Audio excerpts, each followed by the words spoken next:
A Giants podcast for Giants fans by Giants fans. It's Shaun Morash. On the sideline, into the end zone.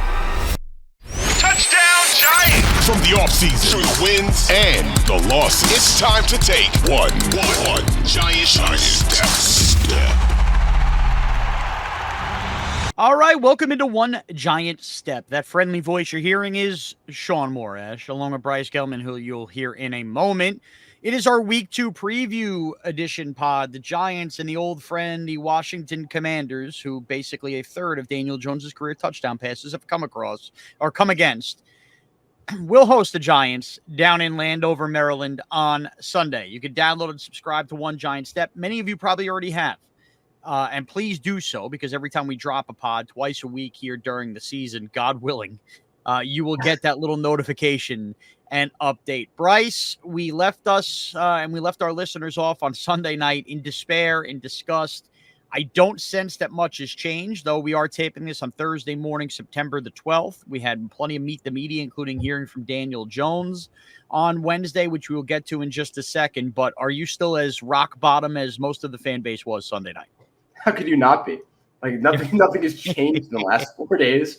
Like there's no like savior quarterback. I have friends from school who are Jets fans texting me saying, "How about what's your plan for next year?" And I'm like, I couldn't tell you.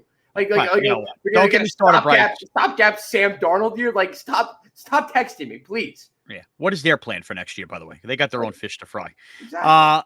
Okay. Let's start with Daniel Jones, because obviously the world is talking about Daniel Jones, and so is the Giants world. All right.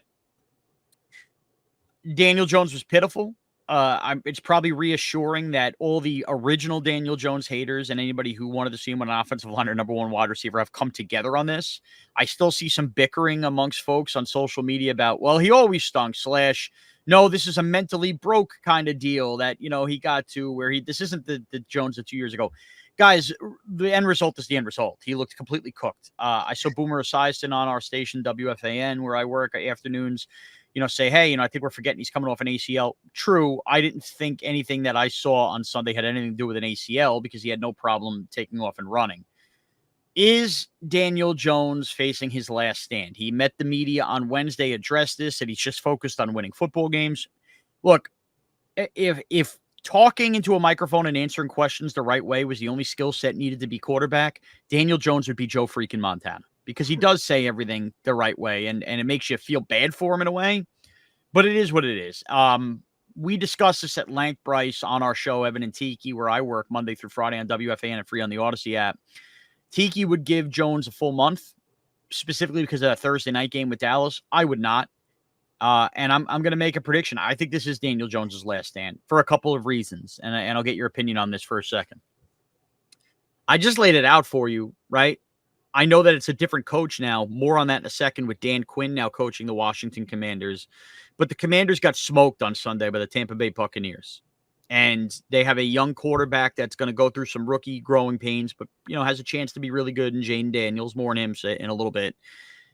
But if Daniel Jones is ever going to have success in 2024, the one place he should feel mentally comfortable is going up against the Washington Commanders, whether it's the uniform, whether it's the personnel along the defensive front, so on and so forth.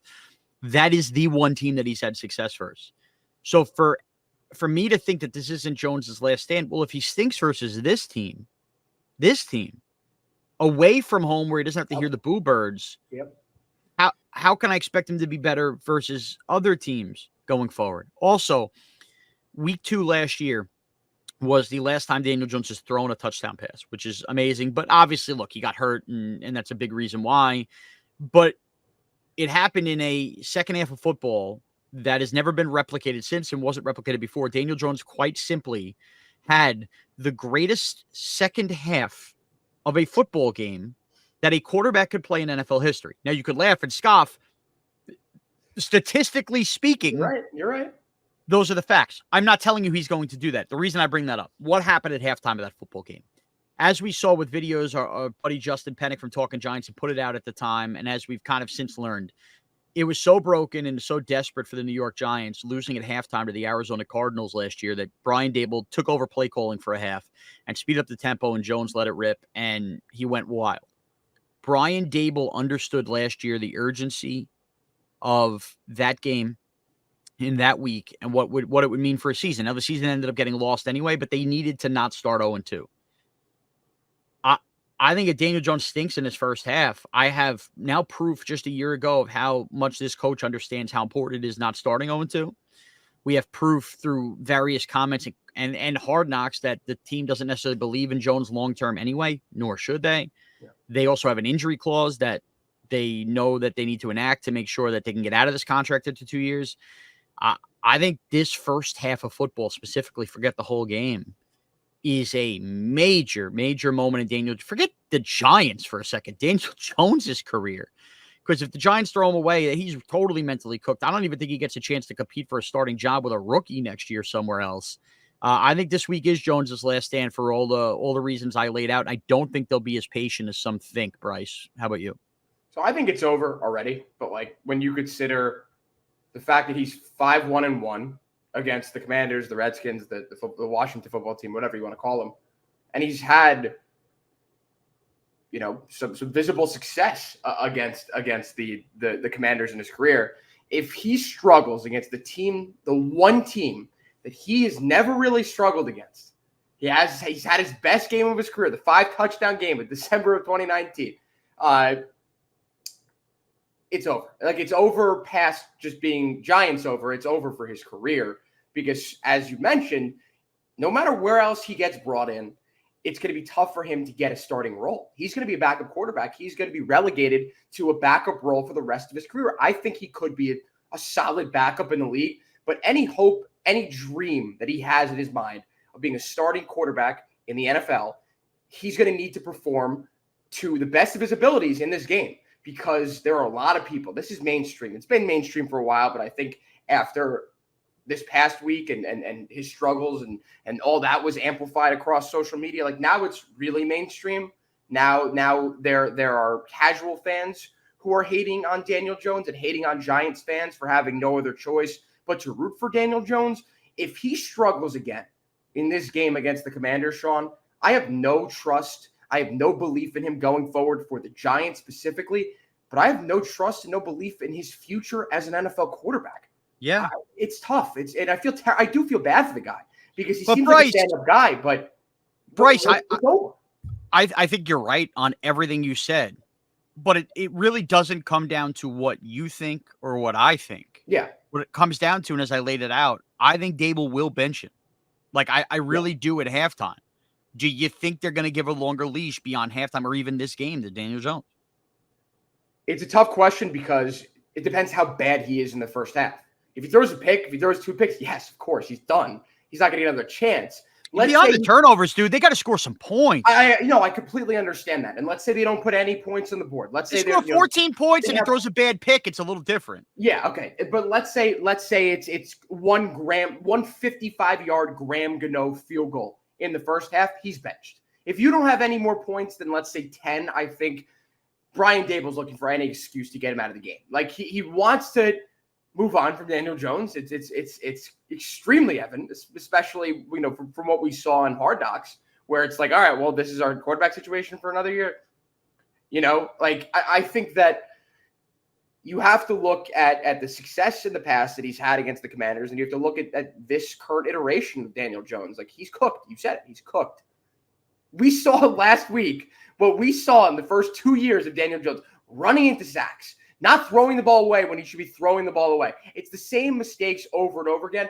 If he can't put up a solid game against the one team, I know I'm being repetitive here, Shaun, but I think it's so important that he performs to the best of his ability against the team that he's had the most success against. And I think that this is like the ultimate justification that Brian Daboll will have as to why he could finally bench Daniel Jones. Because you're not going to get a much easier opponent than this week against the Commanders.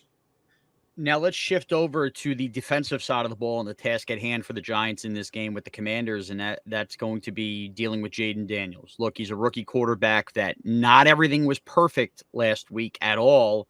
There were times he looked like a true rookie, took 2 horrible sacks for 23 yards, had a 41.2 QBR.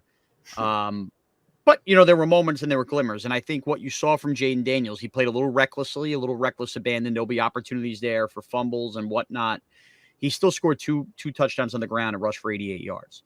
And we've seen this before with rookie quarterbacks with that kind of athleticism and that kind of ability to run the football, that when all else breaks down, they're going to go to what they can trust, and what they can only trust is their legs. And that is something that Jayden Daniels is going to have to learn. And a Commander issue is, how to stay patient in the pocket, let one rip, this, that, and the other to be a true franchise quarterback. But in the interim, he still poses being a dangerous threat, because if you don't get home, like the Giants didn't get home with Brian Burns and Kayvon Thibodeau, and, he waits 2-3 seconds and starts to panic a little bit as Dexter Lawrence is rushing through, that could be a long day where Jayden Daniels is just churning around on the ground. Now, whether this is Bobby Okereke spying him, I think this is a fascinating matchup for Shane Bowen. And I got to be honest, Bryce, Giant fans aren't going to want to hear this, but I went back, as I always do, and I rewatched the game, okay, from Sunday. I think our worries and fears and our knocks on the Giants defense last week were greatly over-exaggerated. Now, there were 3 big problems. Burns and Thibodeau did nothing. So, the reason I'm calling them over-exaggerated is I still have trust in those 2 guys and their pedigree, that they're not going to be blanked week in and week out. That was a really horrible week. They didn't play a lot in the preseason. That can't happen. Point blank, that can't happen. Had they gotten anything going, and the Commanders tackles are not what, it's not Kristen Darisaw over there with Minnesota. Had they gotten anything going, Sam Darnold gets slowed down a little bit. Also, Nick McLeod was god-awful in the game as the second cornerback, and he is banged up. It looks like he won't play in this game. You're going to get more of a Flott, Adoree Jackson mix. Hopefully you see more Adoree this week. But that being said, the Deonte Banks ended up ranking as one of the better corners of the week, which is a really positive sign. Drew Phillips and Tyler Nubin were each 2 of the rookies of the week in terms of, all the advanced metrics. Really good sign. And Dexter Lawrence was awesome. And Bobby Okereke was awesome. The sky's not falling on the Giants defense. It's not. And the final score was 28-6. Remember, one of those was a pick 6. The team gave up 21 points, and don't tell me the Vikings took the foot off the gas. Look at the Muasau pick. They were still trying to sling it down the field. Yes, Sam Darnold sat back there and picked them apart and rattled off 40 straight completions. This is not an excuse for that. All I'm saying is, in the end, in the NFL, the quarterback play on the Giants offensively was so inept and so horrible that you wanted to go elsewhere and talk about other things. Your defense allows 21 points in a game like that. In today's NFL, with a quarterback in year 6, you should be able to score 23, 24 points and win the football game and not give up a pick 6 the other way. So I'm not telling you the defense should be absolved. What I am telling you is I think the cornerback play will improve, because I think Adoree Jackson's going to help over Nick McLeod being out. And Burns and Thibodeau just have to do the damn thing. They have to. And if those things happen, I don't think the defense is nearly as bad as I think a lot of us tried to stomach and swallow after I took a deep breath and rewatched the game, man. To do that now this week, you just can't have broken down plays stopping Jayden Daniels where he takes off. And the worst thing that can happen for this team is you don't finish sacks. Okereke's looking at a tight end, not spying, and a 3rd and 7 becomes a first down. You can't get off the field because Daniels gets it with his legs. I've seen it a million times over the years with better Giant teams than this. Get Jayden Daniels off the field with his legs, contain him. As long as he doesn't run, he will not beat you with the pass. He's not good enough in the NFL yet, Bryce. I think there should be a spy on him the entire game. And I think this is a great opportunity for the Giants defense, where their Achilles heel is obviously the secondary. Jayden Daniels proved last week that he's nowhere near ready to be a passer in the NFL. He's got a lot of room for improvement, and he's going to beat you. He's going to have to beat you with his legs. If you keep a spy on him, if Bobby Okereke is on him, whoever it may be, the Giants will have a good chance in this game. The defense last week, and I know we talked about it. I never said the defense had a bad game. I just thought that at first not being able to force an incompletion from Sam Darnold was kind of egregious, and you got to force incompletions in the NFL. They got the takeaway earlier on in the game. They gave the Giants offense a lot of chances to score and to go up in that game, and they only went up 3-0, and then they were never up after that point. But Dexter Lawrence is the best player in football. He might literally be the best player in football. Well, I watched a lot of his reps. from this. I was like, I need something to be happy about the Giants. He's unbelievable. He's unstoppable, Shaun. They put three guys on him. They can't stop him. He's unbelievable. We cannot continue to waste what could be one of the greatest defensive seasons in Giants history, in NFL history. One game was saying that? One What? of the greatest defensive seasons was saying that at the one game? We could say that. We could say because how good he looked in that first game. I mean, let's calm down a little, Bryce. Come back down to earth. And I love Dex. I mean, geez. Dexter Lawrence is the best defensive tackle in football. He might be the best defender in football. He might be the best player in football. And the Giants he's not the best player in football. Giants are wasting Patrick Mahomes is the best player in football. Come on. It's Dexter Lawrence. All right, all kidding aside, the Giants defense has an opportunity this week for a bounce-back week, but specifically Kayvon Thibodeau. I think this could be a great week for Kayvon because Jayden Daniels is going to get out of the pocket, and there's going to be great opportunities for sacks. I know Jayden Daniels is an extremely fast guy. Sack fumbles, too. Okay, yeah, I think that this could be a good week for Kayvon's stats, right? You know, the 13 sacks last year, unbelievable. There are a lot of people who are Kayvon haters, but he could rack up the stats this week, get some tackles for losses, get some sacks, force a fumble maybe. He's had some really good games against the Commanders in his career. Brian Burns simply needs to show up. For the money that he's making, for what the Giants gave up for him, there can't be any excuses. I'd argue there's more pressure on Brian Burns than, besides Daniel Jones, than anyone else on the Giants team right now. Like, you're making the big bucks. Go out there and perform. It's a great opportunity this week, Shaun. This is it. It only gets harder from now on. Of course it does. Of course. And you know what? Look, they find a way to do it. The defense get cooking. We'll find a way to talk ourselves into beating the Deshaun Watson crappy Browns, but we'll get there. Before we get into our fantasy reality game picks, we have a little mixed mailbag at Shaun Morash, at Bryce Gelman, where you get us on Twitter. Some of you great listeners have dropped us some good questions, some terrible questions. Bryce, you want to let a couple of these rip here? You want the terrible ones or the good ones to start? You know what? I'm going to trust your producing instincts, Bryce. Just fire away. Do you understand you have ruined no more fraud? Well, tell me who it's from. Let's start with who it's from. 2023. Who? No more fraud 2023. Okay.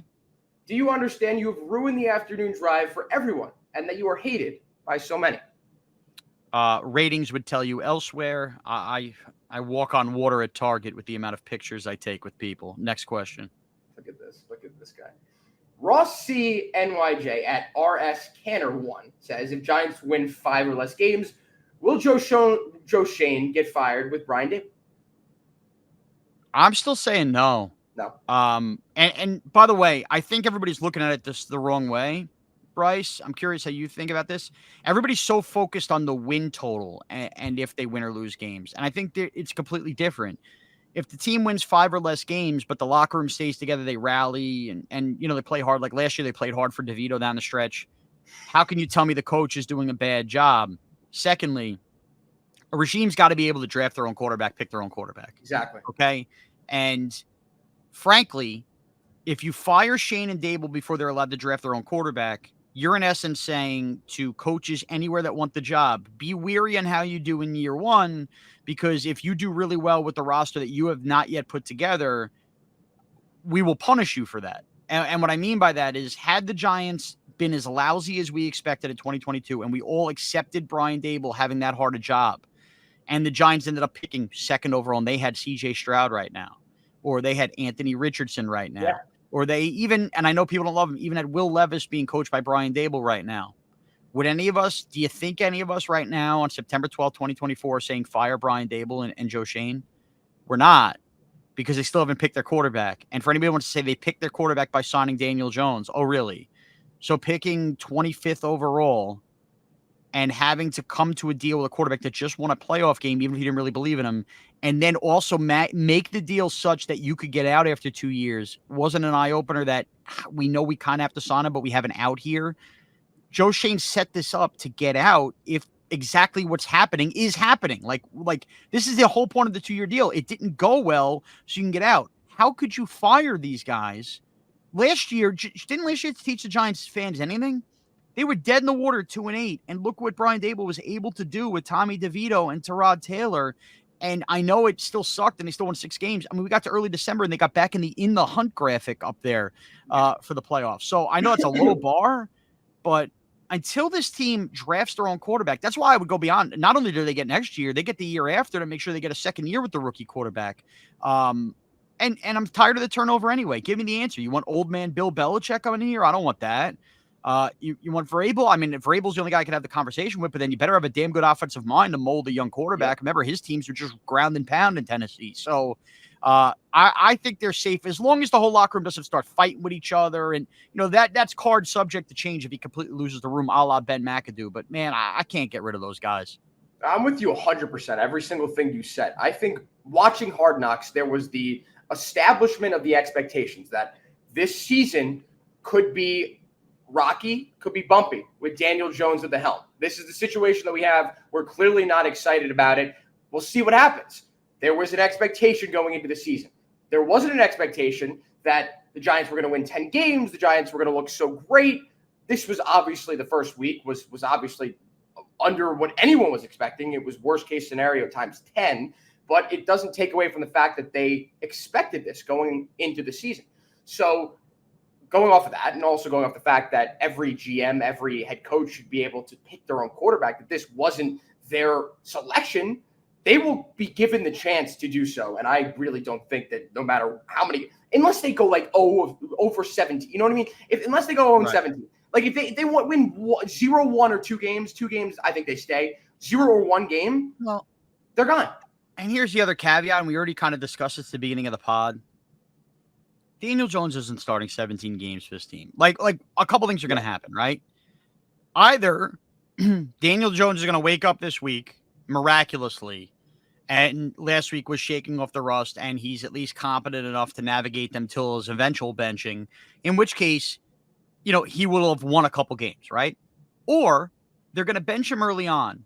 And does anybody think with the defense coming together and with Malik Neighbors on this team and an offensive line, by the way, that grayed out really well pass blocking wise, after you saw DeVito win 3 games a year ago and Tyrod Taylor win that, whether it's Locke or DeVito, that they're not going to find a way to win 4 or 5 games after winning 6 last year? I mean, they're not going to go 0-17. They're not. I know that sounds sexy to say right now. And as a matter of fact, I'll go you one further. They're going to beat a playoff team at some point this year where we're like, wow, where did that come from? Because that's the NFL and that's what happens. And that's what this Giant team does, a la the Packer game last year. So, yeah, that's where I stand on that. All right, you got another one here? We got one more here. Right. From Andrew Carmichael. The first year I really watched weekly was 97 Fossil's first year. This is the most hopeless I felt after week 1. How about you guys? I sure hope I'm wrong. Also, how did you guys meet up? What part do you want to tackle first? All right, so how do we meet up? Damon Amendolara. Yeah, Damon Amendolara, who now hosts mornings on Mad Dog Radio on Sirius XM. I produced for him, became his sidekick long time, worked with DA for a long time, 10 years. He started a podcast on this platform, New York Accent. Bryce, he took you on as a young Syracuse grad, right? You produced that thing for him. You helped him out. Then when he left for Sirius, that podcast no longer existed. And I had a nice little vacancy in terms of podcast producer as I was solo hosting a pod. I don't want to get into that, but for those longtime listeners, you know what? I'll just say it. I might have got jerked around a little bit with co-hosts. And I said, you know what? To hell with it. Bryce is a young Giant fan. I have to understand that I'm getting older now, even though I'm only 37. And give him a microphone, let him talk, and let's produce it, and let's have some fun. And I think it's really coming together. So that's how we got together, for lack of a better term. And I like Bryce a lot. So there, and for anybody that knows me, if I don't like you, I ain't working with you. So that's. I hope so. I hope that would be the case. And the other part of this, hopeless since 97. So 97 was a good year. So you weren't hopeless there. It was the Danny Cannell year. Unfortunately, I've had a lot of hopeless seasons, a lot of which in the last decade, and the Giants have lost a lot of openers. I wasn't as hopeless last year after week 1 versus Dallas. I was more stunned, but I still held on hope because we were 1 year removed from the playoffs. So I definitely feel more hopeless than last year. If I had to go back all of these years, man, you know what I was hopeless? I'll tell you. You want to know a year I was really, really hopeless? 2011 after week 1. Because, hear me, and this is not a Super Bowl team, so I'm not trying to say this, but this just puts things in perspective.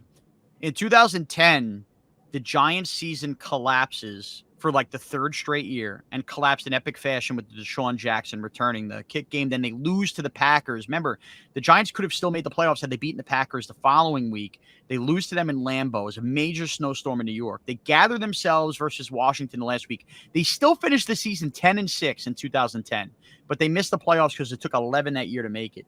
But it was the way they collapsed, and it was like the third straight collapse under Coughlin. The Giants start the year in 2011 versus Washington in Washington. And you're thinking, all right, this team's at least going to get off to a good start here. They lose the game. Victor Cruz actually drops a major pass before he became Victor Cruz in that game. And it was abysmal. And then they were going to have a Monday night game in week 2 versus the Rams, which they end up winning. And then they go on the big run, the Eagles in week 3. But I remember that feeling with my buddy Kyle watching the game going, oh my God, this is it for the Coughlin era. Like, they lost this opener to Washington, and I really just thought we were going to bottom out and win 4 games. Ends up being one of the most fun Giant years ever. And I am by no means trying to make the correlation that that's what's happening here. It's not. But I'm just telling you my honest opinion, man. I was really freaking hopeless that year and that week specifically. I remember being so down in the dumps about that team. And as someone, I mean, listen, as someone who hasn't watched nearly as much Giants football in my life, that's kind of like the dichotomy here. Like you're the older one, I'm the younger one. I can't remember the last. I mean, I've been equally as hopeless, I'd say, the last 5 years. Like just each year besides 2022, and they started stringing together some wins after week 1 in 2022. I'm like, all right, well, maybe this team could actually win some games this year. I was never thinking playoffs. I was never thinking playoff win. They, of course, went to the playoffs and won a game in the playoffs. I think the last time I was not hopeless, obviously not including 2022, is probably 2015. When they actually had a good football team and they were going to go to the playoffs. It's been 20, yeah. It's just been much of the same year after year year, and it's just like. And I'm pretty sure their last 2 playoff years were the last 2 times they won openers, 2016 and 2022 too, which tells you something. 2015 and 2016 mixed up. My high school years, they don't. Yeah, no, they blend. It was either 2015 or 2014. I was at week 1 in Dallas on Sunday night. The Giants had a lead with like 6 points. Coughlin kicked an inexplicable field goal late, and Uwani Unga got beat by Jason Witten with 44 seconds left for a touchdown. I had to walk out of Dallas. That was a pretty hopeless feeling. Okay, so let's give our fantasy reality and game pick segment here on One Giant Step. Again, you can download, subscribe everywhere podcasts are available. This is the name of the game. We're going to give you a fantasy play from Big Blue in this game, the reality of how the Giants have to win this game, and a game pick. Boy, fantasy. I'm telling you, you know what? I can't believe we're here in week 2, but I'll give it to you. Start the Giants defense in fantasy because I think we're going to get 2-3 turnovers in this game, and I think that they're going to rack up a couple sacks. I'm scared to death of Jayden Daniels running wild. It's impossible for me to pick an offensive player right now at all, but I kind of think the Giants are going to have, if you have a 12-team fantasy league, or you want to, play some turnover games on some props or play some daily fantasy, I think the Giants' fantasy output will have the defense as one of the 8 best defenses in the league this year. Will that translate to a win? More on that in a second. But I think they're going to get some turnovers. I think they're going to get some sacks. So, sucks. Here we go. Fantasy. I'm telling you, pick a defense. We'll see what Bryce goes with here. The reality of the game. Look, the reality of the game is Daniel Jones has to get his head out of his ass. Okay? And that's the truth. Because they have the weapons to expose this Commanders secondary for sure. But if you're only attempting one pass of 20 or more yards down the field, that's a problem and you're not going to win the game. So here's the further reality of the game. I don't think, and I established this earlier, I don't think that Brian Daboll is going to be afraid to change and do something at half if Daniel Jones is not doing well. I think it is going to look ugly in the first quarter because I think the pressure is going to be on, and I don't think Jones is going to answer the bell at all. They might find their way via turnover into maybe 2 field goals early or something like that. And dare I say, get a good punt where their pass rush causes Washington have a holding call in the end zone. There's a little safety there, which takes me to my game pick. I think Jones is getting benched at half, Bryce. I do. And I think Drew Lock's going to come in, obviously not Tommy DeVito. And I don't think Drew Lock's a great quarterback, but I think Drew Lock's going to be told one thing if he's going in at halftime. You got to throw some deep balls and some deep shots. And right now, Darius Slayton, as it stands, still in concussion protocol as we tape this, whether it's Hyatt, whether it's Neighbors. I think Drew Lock's going to take a couple shots down the field, and I think he's going to connect. I think the Giants are going to end up winning the game. Oh, my, come on. Listen to me. The Giants are going to win the game 22-17. but the game at half will be something like 10-5. Like they're going to have a safety and a field goal early. And you just connect on 2 touchdowns. The defense wakes up. It's not going to be pretty by any means. And we're going to have one of those electric second halves where we start to think, oh, could Locke be Rich Gannon? Could he be Kerry Gannon? And he's not going to be long term, but they're going to connect on a couple deep shots. And that's going to be where they get the big plays. And the defense is going to do enough to bottle up Jayden Daniels. I want to make this very clear for everybody. Just listen to this part. I think the Giants are winning the game, but I think they're winning the game after an ugly, terrible half where they're losing, and it's not going to be Jones playing quarterback. It's going to be Drew Lock on a couple deep balls, second half, with a safety mixed in there by the Giants. 22-17 G-men on Sunday. Bryce, take it away. I'm not going to go the Giants defense. I can't. I don't hate the pick. I think they're only projected like 5.5 points on ESPN. I checked because I wanted to see. I mean, there's a chance that I was going to pick them up or pick up the Commanders. I think I ended up picking up the Commanders in one of my leagues.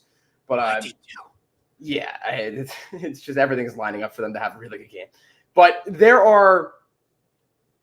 I don't want to be boring. I don't want to do this week after week. But I did say last week I'm going to continue to ride him. I'm going to pick Malik Neighbors. I think Malik Neighbors, especially if your reality becomes true and Drew Lock comes into the game, Malik Neighbors could go off. I mean, he could have 7 catches for 95 yards and a touchdown. Who knows? Malik Neighbors, as it stands, is by far the most talented skill guy that the Giants have on the offensive side. They're going to continue to feed him. If they're smart, they're going to continue to feed him. So I think he's going to continue to rack up the catches. If you're in a PPR league, you are going to benefit from that greatly because there are going to be a lot of dink and dunk BS passes to him, and he's going to thrive. He's going to get his. So I'm going to pick Malik Neighbors. The reality, I think, of this game is that I just don't see Daniel Jones getting benched. He'd have to have at least 1 pick in the first half, 100 yards, 0 touchdowns, whatever. I don't see it happening. I think the Giants lose this game. I think the Giants lose this game 25. I'm going to say 24-13. And I think the Giants defense, the reality of the situation is they need to force Jayden Daniels to throw the ball. You cannot let him beat you with his legs. If he beats you with his legs, they will win the game. There's no doubt about it in my mind. If you force him to throw the ball with his sub 50 passer rating last week, you will win this game. You have a chance to win this game at least. I just don't see that happening, Shaun. I see Jayden Daniels getting his. I see him having 100-plus yards in the ground. He's going to dominate. I have no trust in this Giants defense. I have no trust in the Giants whatsoever.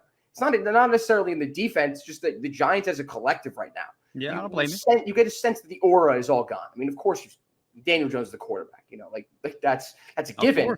But it seeps into the rest of what the Giants are trying to do because it's a distraction.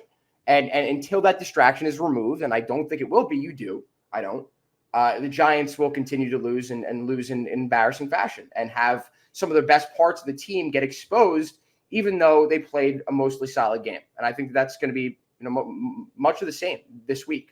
So, yeah, I have them losing 24-13. One of us is going to be right. One of us is going to be wrong. Again, we're taping this on Thursday, so if anything injury news breaks, sorry, this is where it happened. This is where we got it. So if you listen to this on Saturday, walking your dog, thank you for listening, but understand that's the deal. At Bryce Gelman on Twitter, at Shaun Morash on Twitter, X, whatever you want to call it. Send any thoughts there. As you heard us, we read a couple of your questions here on the pod. We'll continue to do so throughout the season. We'll be back with a pod. By the way, anybody who watched on YouTube, thank you. I know the company was very happy. It did monster numbers on YouTube.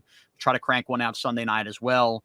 And put one out for you so you can, digest what's happened with Big Blue after week 2. So download, subscribe in the interim. And thank you, everybody, for taking one giant step with us.